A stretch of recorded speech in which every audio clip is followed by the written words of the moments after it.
Good morning class 12th A. Welcome back to our literature period. In our literature period, our chapter Rat Trap is going on for revision. देखो बच्चों, ये rat trap हमारा चल रहा है, ये revision पे चल रहा है, ठीक है। और आपका ये पहले सब पढ़ चुका है, इसके बाद रिवीजन है। तो आज इसको पढ़ने के बाद हम इसके क्वेश्चन आंसर आज घर में आपको लर्न करना है। क्वेश्चन आंसर आपको बताएंगे, वो क्वेश्चन आंसर आपको लर्न करना है। ओके क्लास, चलिए नाउ आप गोइंग टू स्टार्ट। देखिए, द स्ट्रेंजर कल यहीं से छोड़ा था, उसके आगे से देखिए। The stranger must have seemed incredulous, for the old man got up and went to the window, took down a leather pouch which hung on a nail in the very window frame. देखिए, इससे पहले कहाँ बताया था कि उसके जो rat trap वाला आदमी है वो एक ओल्ड मनुष्य के पास जाता है और वो अपना इतना खुश होता है वो आदमी, क्योंकि वो अकेला रहता था। उसने दलिया बनाई, फिर उसके बाद उन लोगों ने हुक्का किया दोनों ने। तो जो ये ओल्ड मैन है वो बहुत ही उदार था अपनी बात उसको बताने के, उसने अपनी सारी बातें बताई।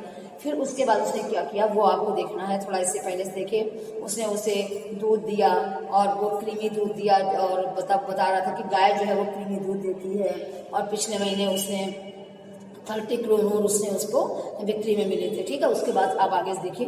The stranger must have seems incredulous, for the old man got up and went to the window. वो जो अजमी जो वापस उस अविश्वास उसके अंदर झलका होगा, क्योंकि वह बूढ़ा खिड़की के पास गया। एक थैली थी, आगे देखिए, वेंट टू द विंडो, खिड़की के पास गया। Took down a leather pouch, उसने एक लेदर का पाउच यानी बैग पर्स उठाया। Which hang on a nail in the very window frame, जो कि खिड़की की चौखट जो लगी होती है उस पर उसका वो टंगा हुआ था, कौन वो थैली उसकी। And window frame and picked out 3 wrinkles 10 crore bills, और उसने मेहमान की आंखों के सामने क्या रख दिया, वो 10 करोड़ का जो बिल था वो निकाल कर उसकी आंखों के सामने रख दिया उस पाउच से। These he held up before the eyes of the guest, मेहमान की आंखों के सामने रख दिया। नॉडिंग नोइंगली, सर हिलाकर उसे मना करते हुए। And then stuffed them back into the pouch, और फिर वापस जाके पाउच को वहीं पर उसमें दिखा के और फिर उसके अंदर ठूठा के उसको रख दिया। The next day both man got up in a good season, और दूसरे दिन अगले दिन दोनों जो थे व्यक्ति जो उसमें जल्दी जग गए। The crofter was in a hurry to milk the cow, मजदूर जो था वो अपनी गाय को धोने की जल्दी में था, जल्दी से गाय धो ले। And the other man probably thought he should not stay in bed when the head of the house had gotten up, कहता। और जो दूसरा आदमी था वो उसको सोने में अच्छा नहीं लग रहा था। उसने सोचा कि जब घर का प्रमुख जाग गया था तो उसे सोने में बिल्कुल अच्छा नहीं लग रहा था। दूसरे व्यक्ति को जो दूसरा वाला था, head of the house had gotten up, जब उठ गया था मालिक तो उसको सोने में बिल्कुल अच्छा नहीं लग रहा था। They left the cottage at the same time, उन लोगों ने एक ही साथ दोनों लोगों ने घर छोड़ा। And the crofter locked the door and put the key in the pocket, crofter जो था जो मजदूर था उसने दरवाजे पर ताला लगाया और चाबी अपने पॉकेट में रखी। The man with the rat trap set, जो आदमी रेड ट्रैप वाला था उसने गुड बाय किया, बाय बाय किया, अलविदा किया, एंड थैंक यू धन्यवाद दिया। And thereupon each went his own way, और उसके बाद दोनों अपने अपने रास्ते पर चल पड़े। दोनों अपने अपने रास्ते पर चल पड़े। But half of the hour later the rat trap peddler stood again before the door, लेकिन आधे ही घंटे बाद जो रेड ट्रैप वाला जो विक्रेता था वापस उसके दरवाजे के आगे सामने फिर खड़ा हो गया। He did not try to get in, अब वो अंदर जाने की कोशिश नहीं कर पा रहा था। कहता है कि and yet however he only went up to the window, केवल खिड़की के पास तक वो जा पा रहा था।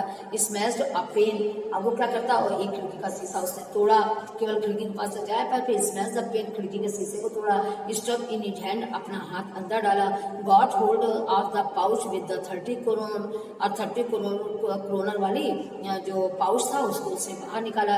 ही टुक द मनी, उससे पैसा निकाला। And thrust it into his own pocket, और उसने उठा के वो पैसा अपने पॉकेट में ठूस लिया, डाल लिया। Then he hung the leather pouch, फिर वो चमड़े की थैली जो थी बड़ी सावधानी पूर्वक वापस जाके उसी जगह पर फिर लटका कर और चला गया आगे। चला गया। फिर आगे देखिए, as he walked along with the money in his pocket, जैसे उसने पॉकेट में अपने पैसा रखा और वो आगे चल पड़ा, वैसे ही pocket he felt quite pleased with his smartness, और वो अपनी इस स्मार्टनेस के पीछे बड़ा खुश था कि हमने बहुत अच्छा काम कर लिया है। ही रियलाइज्ड, ऑफ कोर्स वास्तव में उसने रियलाइज किया, that at first he dare not continue on the public highway, तो मतलब बहुत फिर उसने महसूस किया कि उसका साहस नहीं हो पा रहा था कि वो पब्लिक हाईवे में ऐसे पैसे रख के चल पड़े, but must turn off the road, वो सड़कों से मुड़ना भी पड़ेगा, इनटू द वुड्स, और जंगल से होकर भी उसे जाना पड़ेगा, during the first hours this cause him no difficulty, पहला घंटा तो उसका ऐसे बीत गया तो उसे कोई परेशानी नहीं लग रही थी। कहता लेटर इन द डे, लेकिन थोड़ी और जब टाइम बढ़ गया तब उसको लगा कि यार कैसे हम क्या करेंगे, तो later on it become verse, अब उसकी परेशानी उस समय तो नहीं लगा, लेकिन फिर धीरे धीरे उसकी परेशानी बढ़ने लग गई, बिकम वर्स, और परेशानी बढ़ने लगी। For it was a big and confusing forest, क्योंकि एक बहुत बड़ा और बहुत ही कंफ्यूज करने वाला जंगल था, which he had gotten into, जिसमें उसको जाना था। He cried to be sure, वो चिल्लाया, टू बी श्योर मतलब निश्चित होने के लिए, he cried to be sure to walk in the definite direction, कहता है कि अब वो एकदम से वो चिल्लाया, क्या चिल्लाया, क्योंकि वह निश्चित पूर्वक एक निश्चित दिशा में चले, मतलब वो जो था वो ये कर रहा था कि ही ट्राइड, वो कोशिश कर रहा था to be sure to walk to the definite direction, उसे क्लियर नहीं था कि वो सही डायरेक्शन में जा रहा है कि नहीं जा रहा है, but the path twisted back, लेकिन रास्ता जो था वो इधर उधर घूमा हुआ था, एंड फोर्थ तो स्ट्रेंजली, और वो बहुत ही उससे अजीब सा लग रहा था, विचित्र सा लग रहा था, अनजाना सा रास्ता लग रहा था। लेकिन अब जब वो जंगल में वो चलता चला गया जंगल में कोई मतलब रास्ता, लेकिन उसे विचित्र रास्ता लग रहा था, उसको समझ में नहीं आ रहा था कि किस रास्ते जा रहे हैं, क्योंकि उधेड़ में फंसा हुआ था ना, उससे वो क्रोनर से जो पैसे निकाल के अपनी जेब में डाल लिए थे, तो वहाँ इसलिए वो उलझन में था, ठीक है। फोर्स तो स्ट्रेंजली, लेकिन ये सब इससे बहुत विचित्र लग रहा था। He walked and walked without coming to the end of the wood, वो चलते जा रहा था, जंगल है कि समाप्त नहीं हो रहा था, एंड फाइनली ही रियलाइज्ड, अंत में उसने महसूस किया that he had only been walking around in the same part of the forest. अब उसे लगा कि नहीं, अब उसको बाद में एहसास हुआ कि वो जंगल के एक ही भाग में चक्कर काट रहा है, मतलब कि उसे रियलाइज हुआ that he had only been walking, एक ही जगह पर चल रहा है, in the same part of the forest, जंगल के उतनी जगह में चक्कर काट रहा है, आगे बढ़ ही नहीं रहा है। At all at once he record his thoughts, फिर वो उसको समझ में आ पाया, फिर उसको अपने record his thoughts about the word and the rat trap, फिर उसके बाद उसने क्या सोचा, तब वो अपना तुरंत उससे अपने संसार और अपनी चूहेदानी के बारे में जो विचार किए गए थे उसका उसको ध्यान आया, तो कहता है कि same part of the forest, at all at once he record his thoughts about the bird and the rat trap, now his own turn had come, अब उसका टर्न आ गया था, जब उसको याद आया तो उसको समझ में आ गया था, he had let himself be fooled by the bait, वो जो है befooled बनाया गया था, यानी कि he had been fooled, उसने क्या किया था, he had कहता है कि he had let himself be fooled by the bait, क्या कहता है कि वो अब उसे लग रहा था कि नहीं वो खुद मूर्ख बन गया है, एंड लालच में फंस गया है, लालच में फंसकर मूर्ख बन गया है, एंड हैड बीन काट, और उसी जैसे वो चूहेदानी में चूहे फंस जाते हैं लालच के कारण, वैसे उसे अब लग रहा था कि नहीं वो अपने आप ही लालच में फंस गया है, उसने ये काम कर लिया है, bet and had been caught, वो पकड़ लिया गया है। द होल फॉरेस्ट, पूरा जंगल, with its trunk and branches, its thickets and fallen logs, अब पूरा जंगल उसे केवल कैसा, ट्रंक बड़े बड़े लट्ठों का लग रहा था, पेड़ों से भरा लग रहा था, बहुत घना लग रहा था, एंड बस लट्ठों से भरा हुआ उसे पूरा जंगल लग रहा था। Close in upon him like a impenetrable a prison from which he could never escape, अब उसे लग रहा था कि वो ऐसे एक अभेद जंगल में आ गया है, कहता है इम्पेनेट्रेबल माने होता है अभेद, जिसको भी कभी उससे बाहर ना निकला जा सके, वो एक ऐसे जंगल में फंस गया है जहाँ से वो बाहर नहीं निकल सकता है, वो ऐसी जगह पर फंस गया है जहाँ से वो बाहर नहीं निकल सकता है। ठीक है, आगे देखिए। It was late in December, darkness was already descending over the forest. अब ये दिसंबर की बहुत मतलब लेट नाइट मतलब रात हो रही थी। ये दिसंबर के मतलब लेट इन दिसंबर यानी दिसंबर के अंतिम समय चल रहे थे, अंतिम दिन चल रहे थे दिसंबर महीने के। और as all you all know that it is too much cold outside and everywhere. तो वो दिसंबर का ये लेट दिसंबर है, दिसंबर के अंतिम दिन चल रहे थे।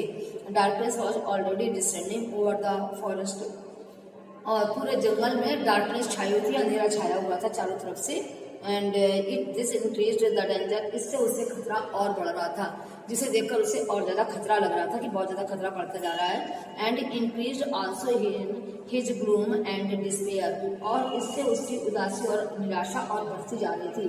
फाइनली अंत में ही सा नो वे आउट, और अंत में उसे कोई रास्ता नजर नहीं आया। And he sank down on the ground and tried to death, और वो एकदम जमीन में बैठ गया, और वो ऐसा लग रहा था जैसे ऐसा लग रहा था ही टायर्ड टू डेथ, बिल्कुल थक के चकनाचूर हो गया था। क्या हो गया था? ही टायर्ड टू डेथ, वो थककर चकनाचूर हो गया था। थिंकिंग, ये सोचते हुए that his last moment had come, ये सोचते हुए कि उसके अंतिम समय अब आ गया है। But just he had laid his head on the ground, लेकिन उसने जैसे ही अपना सर जो है laid his head on the ground, जमीन पे अपना सर रखा, he heard a sound a hard regular thumping, उसने वैसे उसके पास एक लगातार पीटने की आवाज सुनाई दे रही थी। उससे लगातार पीटने की आवाज सुनाई दे रही थी। रेगुलरली उसे लगातार पीटने की आवाज सुनाई दे रही थी, जैसे कुछ पीटा जा रहा हो। Thumping, there was no doubt as to what that was, इसमें कोई संदेह नहीं था कि किसकी आवाज आ रही है, क्या चीज है जो उसकी आवाज सुनाई दे रही थी। ये लगातार कठोर चीज के पीटने की आवाज थी, इसमें कोई शक नहीं था, नो डाउट, इसमें कोई शक नहीं था। And those are the hammer strokes from an iron mill, वो एक आयरन मिल थी, उसमें स्ट्रोक किए जा रहे थे, उसमें पत्थर हथौड़े ठोके जा रहे थे। एंड ही थॉट, उसने सोचा, there must be people nearby, उसने क्या सोचा कि उसने वहां से उठा और उसने सोचा कि those are the hammer strokes from an iron mill, ये किसी लोहे की मिल में हथौड़े से पीटा जा रहा है। थॉट सोचा, there must be people nearby, यहाँ के लोग भी होंगे, नजदीक को लोग भी रहते होंगे। ही समन्ड ऑल हिज स्ट्रेंथ, उसने पूरी ताकत अपनी बटोरी। एंड गॉट अप, खड़ा हुआ। And staggered in the direction of the sound, और जिधर से आवाज आ रही थी उधर की ओर वो चल पड़ा, जहां से आवाज आ रही थी वहीं उधर की ओर ही वो चल पड़ा। चल, staggered in the direction of the sound, जहां से आवाज आ रही थी उधर की तरफ वो चल पड़ा। क्या है आगे देखिए। रैमजो आयरन वर्कर, रैमजो जो आयरन, जहाँ पर ये पहले वर्क करता था ना, Ramsjo iron works which are now closed down, Ramsjo iron works, ये कारखाना है रैमजो आयरन वर्क्स, जहाँ पर अब क्लोज हो गया है। Were not so long ago, बहुत समय पहले से वहां से हट चुका है। ये लार्ज प्लांट, बहुत बड़ा प्लांट था, with smelter, rolling mill and fort, जहाँ पर स्मेल्टर लोहा पिघलाने की मशीन थी, रोलिंग मिल थी, और लट्ठे मतलब बनाने की, रोल करने की मिल थी, एंड द फोर्ट, और वहाँ पर भट्टियाँ लगी हुई थी, और यहाँ पर भट्टी भी लगी हुई थी। मतलब कारखाना था जहाँ पर धातु को गोल गोल के करके बीच से होकर गुजरता, मतलब इस तरह से रोलिंग मिल थी, जैसे पिघलाया जाता है, रोल किए जाते हैं इस टाइप से। एंड फोर्ज, और यहाँ पर भट्टी भी लगी हुई थी। इन द समर टाइम, गर्मी के समय पे, long lines of heavy loaded barks and scows slide down the canal which led to a large lake. कहते हैं यहाँ पर क्या होता था, मतलब भट्टी भी थी, गर्मी के दिनों में यहाँ पूरी भरी बार्ज और स्काइड नौकाएं नहर में उतारी जाती थी। बार्ज माने नौकाएं, एंड स्काउस स्लाइड उतारी जाती थी, कैनाल वाली नहर में उतारी जाती थी। Which led to a large island lake, जो उसे कहाँ तक ले जाती थी, जो उसे एक बड़ी बंधी हुई झील में ले जाती थी, एक बड़ी झील में ले जाती थी। And in the winter time, और जाड़े के समय में, the roads near the mill were black from all the cold. और जाड़े के दिनों में जो मिल थी, मिल के पास की सड़कें थी वो सब बिल्कुल ब्लैक हो जाती थी कोल से, कोयले से, डस्ट, कोयले की धूल से सारी सड़कें जो थी वो काली पड़ जाती थी। And which shifted down from the big charcoal crates. और जो अब जाकर अब और पास की सड़कें सब कोयले की मतलब मिट्टी, वो जो धूल थी उससे बिल्कुल काली हो जाती थी। और जो चारकोल की बड़ी बड़ी क्रेटों में झड़ता रहता था, उनसे हो जाती थी। जो चारकोल की बड़ी बड़ी झीलों में जो झड़ता रहता था उससे हो जाती थी। During one of the long dark evening just before Christmas, कहते हैं क्रिसमस की पहले के एक लंबी अंधेरी शाम को समय था। क्रिसमस की पूर्व शाम पर एक लंबी शाम जो थी, during one of the long dark evenings just before Christmas, Christmas से पहले की एक बहुत बड़ी जो शाम थी तब का है। The master Smith and his helper sat in the dark Lord forge near the furnace waiting for the pig iron. जो मास्टर लोहार था और उसका सहयोगी था, अंधेरी भट्टी के चूल्हे के पास वो लोग बैठे हुए थे और वो प्रतीक्षा कर रहे थे कि कच्चा लोहा जो है वो भट्टी पे चढ़ा हुआ था वो इस लायक हो जाए कि वो उसे निहाई पर रखा जा सके।